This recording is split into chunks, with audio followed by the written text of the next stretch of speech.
আসসালামু আলাইকুম ওয়া রাহমাতুল্লাহি ওয়া বারাকাতুহু। আজকে সকলে অবগত রয়েছি কি কারণে প্রোগ্রাম কিছু বলার অবকাশ আছে বলে মনে করছি না।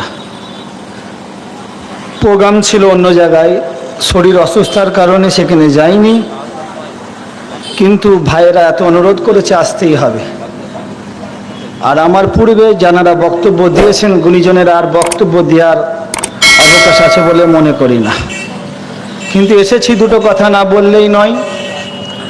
ফুরফুরা দরবার শরীফ, সীতাপুর দরবার শরীফ সর্বসময় ফুরফুরা কেন্দ্রিক বলবো না, পুরো পশ্চিম বাংলা তথা ভারতবর্ষকে নতুন দিশা দেখিয়েছে। যাদেরকে আমরা মাইনরিটি বলি, মুসলমান সমাজ বলি, তাদের একটা অংশ ফুরফুরা শরীফ নেতৃত্ব দেয়। খুবই অল্প সময়ের মধ্যেই দুটো কথা বলি। আজকে যে উপস্থিতি, আমরা পারতাম ঘরে শুয়ে থাকতে, আমরা পারতাম এদিক ওদিক যেতে, আমার যুবক ভাইরা এই বিকালের সময় খেলতে যেতে পারত, কিন্তু একটা অপশক্তি, খারাপ শক্তি সেই দিল্লির মাসনাদে বসে বাধ্য করিয়েছে আপনাকে আমাকে সীতাপুরের বাজার, এই ব্যস্ততম বাজারের মধ্যে দেখুন চটের ওপরে বসতে দাঁড়িয়ে থাকতে। কেন, কিসের জন্য যদি লক্ষ্য করি, প্রথম কথা আমার মুখ দিয়েই বের হবে, আমাদের লিডার ঠিক নেই, আমাদের প্রতিনিধি ঠিক নেই। কোরআন শরীফের একটি আয়াতে স্পষ্ট করা হয়েছে, ইয়াকা না'বুদু ওয়া ইয়াকা নাস্তাঈন, আমরা আপনার ইবাদত করি, আপনার কাছেই সাহায্য প্রার্থনা করি। সে রব্বে করিম মহান আল্লাহ সুবহানাহু ওয়া তাআলা তার পক্ষ থেকে আমাদেরকে প্রতিনিধি দিয়েছেন আখিরি নবী, নূর নবী, হায়াতুন নবী, বাদশাহে দো জাহাঁ, রাহমাতাল লিল আলামিন হুজুরে আকরাম সাল্লাল্লাহু আলাইহি ওয়াসাল্লামকে।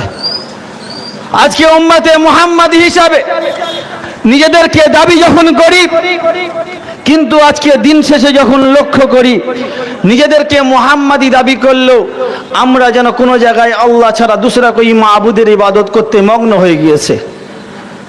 আমাদের লক্ষ্য ছিল, কোরআন সুন্নাহ স্পষ্ট করেছে, তোমরা তাদেরকেই অনুসরণ করবে, সিদ্দিকিন, শুহাদা, সালিহিন। আমরা আজকে দিন শেষে যখন আমরা যাদের ইমাম বলে মেনে নিয়েছি, নেতা বলে মেনে নিয়েছি, না তাদেরকে সিদ্দিকিন দেখি, না শুহাদা দেখি, না সালিহিন দেখি। আজকে মাসনাদে যারা আমাদের প্রতিনিধি রয়েছে তাদেরকে যখন লক্ষ্য করি, মুসলমান তো রয়েছে কিন্তু নাম শুধু মুসলমান, কাজে কর্মে অন্য রকম। আজকে সেই জন্যই আমাদেরকে এই জায়গাটাই বসার সুযোগ করিয়ে দিয়েছে। ফুরফুরা দরবার শরীফ আজও পর্যন্ত লক্ষ্য করা যায় শুধু ইলমে জাহিরি শিক্ষা দেয়নি, ইলমে বাতিনিও শিক্ষা দিয়ে সমাজের মূল স্রোত এনে দিয়েছে। আজকে সেই ফুরফুরা শরীফ যখন বারবার আপনাদেরকে বলেছিল, ভাই আমাদের আকাবিরেরা, মুসলিম জনপ্রতিনিধিরা বলেছিল, আপনার 5 বিঘে সম্পত্তি আল্লাহর নামে একটি টুকরো দান করুন। ফুরফুরা হুজুররা বলেছিল, ভাই আপনার 3টে ছেলে, 2টো ছেলে, একটা ছেলেকে ইসলামী শিক্ষা, আল্লাহ শিক্ষা দান করুন। তারা মাদ্রাসা করেছে, মসজিদ করেছে, মসজিদ করেছে, খানকা করেছে। খানকাগুলো কিন্তু তাদের নিজের নামে করেনি। দুঃখজনক বিষয়, এখনো বলে ফুরফুরা হুজুররা, আমি দেখছিলাম ভিডিও, বলছে গাড়ি আর বাড়ি নিয়ে ব্যস্ত। কিন্তু দুঃখজনক বিষয় হলো আজও পর্যন্ত লক্ষ্য করে দেখুন কটা হুজুরের কত বিঘে সম্পত্তি। দিন শেষে যখন দেখা যায় তাদের অর্থের কমি নাই, কিন্তু ডাক্তার সাহেবদের কাছে আপনি জিজ্ঞাসা করুন তাদের খাদ্য কি, জাল দিয়া গোশের সুরো, সবজি তারা খেতে চাইলেও খেতে পারে না। তার মানে এই হুজুরগুলো যে আপনার সম্পত্তি, আপনাদের অর্থ নিয়ে শুধু নিজেরা খাদ্য আর বিলাসিতায় ব্যস্ত আছে, এটা প্রমাণ হয় না। তারা সম্পত্তি নিয়ে নিজে খাদ্য, দামি খাবারও খেতে পারে না।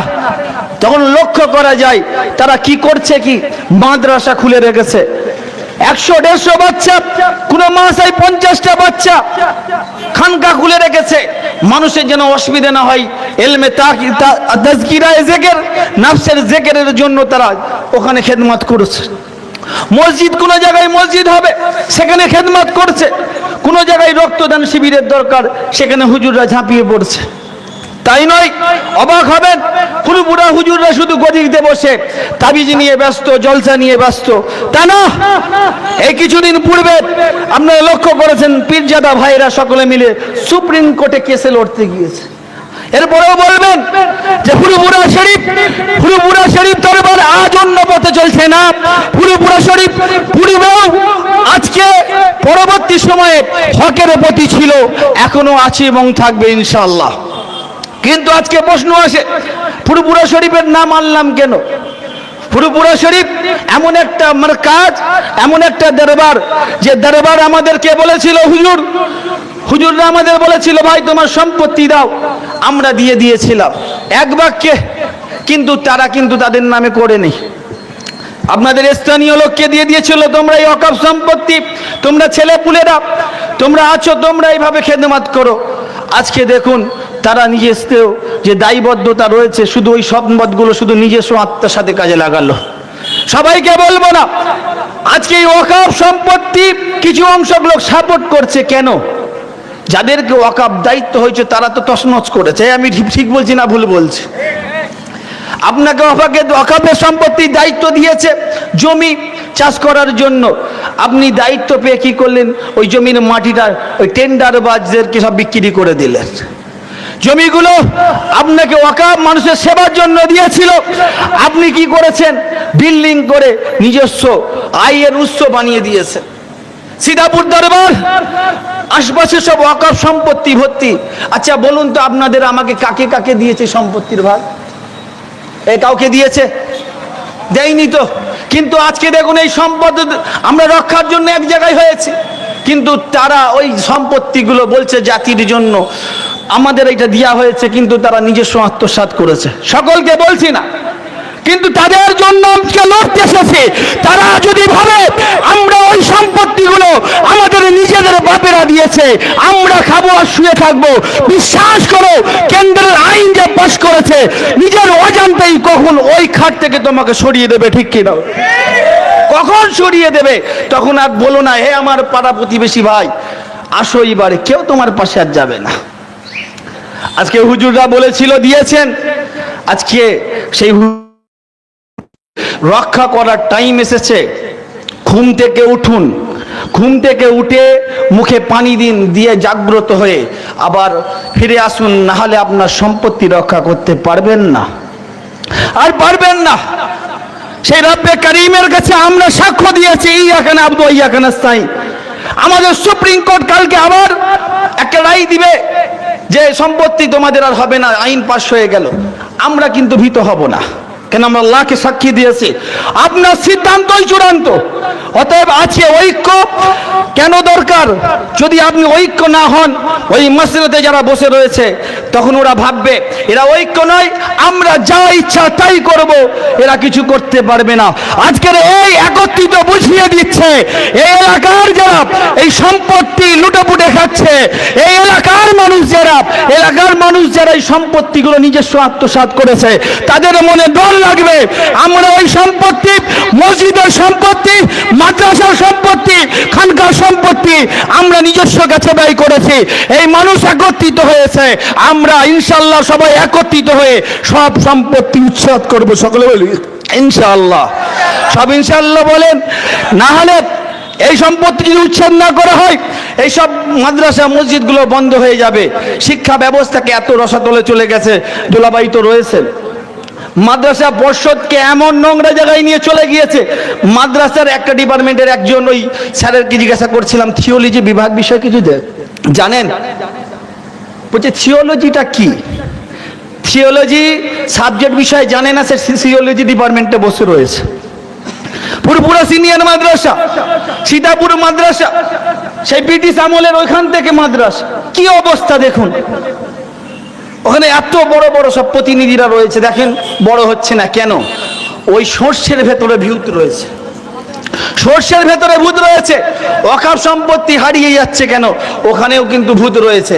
আজকে আমরা তো পারবো না দিল্লিতে পৌঁছাতে, ওখানে এমপিরা যাবে, এমএলএরা যাবে আমাদের কলকাতায়, ওনারা লড়বে।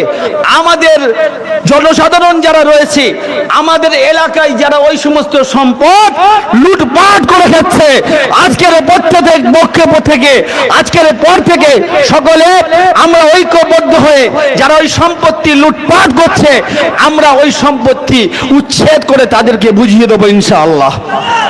সব বুঝিয়ে দিতে হবে, না হলে ওইগুলো ধ্বংস হয়ে যাবে ইনশাআল্লাহ। আশা রাখি কত তারিখ? 26 তারিখ। 26 তারিখে আমি যাই না যাই, আমাদের অনেকে যাবে। দুলাভাই রয়েছেন, আজকে মিটিং করে এলেন। আমার বিশেষ কাজ আছে ওই দিন, ইনশাল্লাহ যাওয়ার চেষ্টাও করব। আজকে যারা মাইকে শুনছেন সকলকে অনুরোধ রাখছি, কে ফুরফুরা, কে তবলিগ, কে বেরেলি, কে আজানগাছি, কে আহলে হাদিস, যে দল করুন, কে হিন্দু, কে মুসলমান, কে খ্রিস্টান, দেখার বিষয় নয়। ভারত সবার, দেশ সবার। এই দেশের যে কালো আইন পাশ করেছে, এটাকে মিটিয়ে দেওয়ার জন্য, কালো আইনটাকে না পাশ করানো যায়, এই লড়াই সকলে একত্রিত হয়ে সব ভুলে ইনশাআল্লাহ ওই দিন অর্থাৎ ব্রিগেডের ময়দানে সবাই যাব, এই আশা রেখে আমার বক্তব্য শেষ করছি। আসসালামু আলাইকুম ওয়া রাহমাতুল্লাহ।